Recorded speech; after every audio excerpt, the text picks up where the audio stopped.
morning, everybody. Proverbs Daily with Jeremy, your source of daily proverbs and practical applications living as a Christian in a post-resurrection world. I'm going to jump right into it. Today we're on Proverbs chapter 23. You can grab your Bible, listen along if you don't have one or it's not near. Here we go. Proverbs chapter 23. When you sit down to eat with a ruler, consider carefully what is before you, and put a knife to your throat. If you are a man given to appetite, do not desire his delicacies, for they are deceptive food. Do not overwork to be rich because of your own understanding. Seize. Will you set your eyes on that which is not? For riches certainly make themselves wings. They fly away like an eagle toward heaven.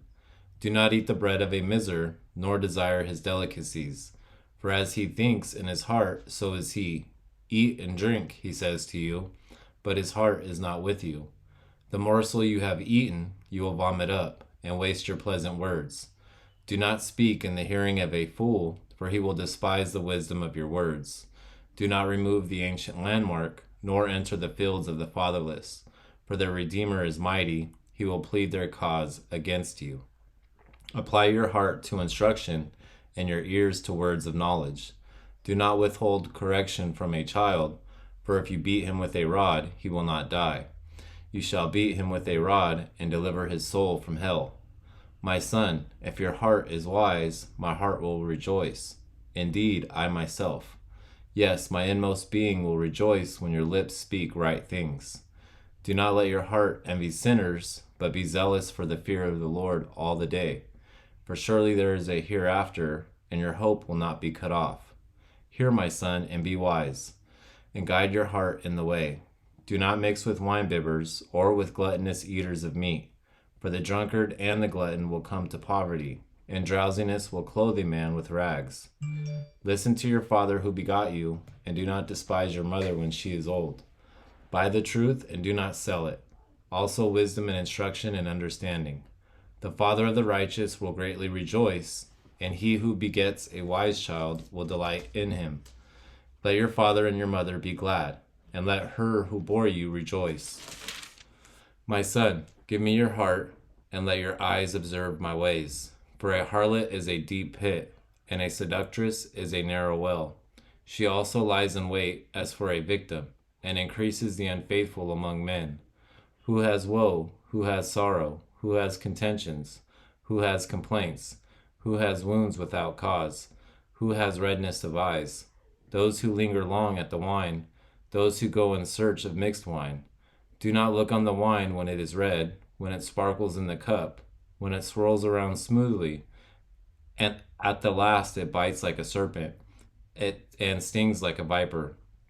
Your eyes will see strange things, and your heart will utter perverse things. Yes, you will be like one who lies down in the midst of the sea, or like one who lies at the top of the mast, saying, They have struck me, but I was not hurt. They have beaten me, but I did not feel it. When shall I awake, that I may seek another drink? All right, so that's Proverbs chapter 23. I've got a few different verses in this one underlined. But one of them that stands out to me is verse 9. Do not speak in the hearing of a fool, for he will despise the wisdom of your words. How often do we waste our words on somebody that just flat out doesn't want to hear it? It's something that just popped into my head is not casting your pearls before swines. If somebody doesn't want to hear what you have to say, just kindly move on. No sense in trying to correct a fool if he's just gonna despise you, or he'll turn around and trample you. Another one that stood out to me, verse 4 and 5.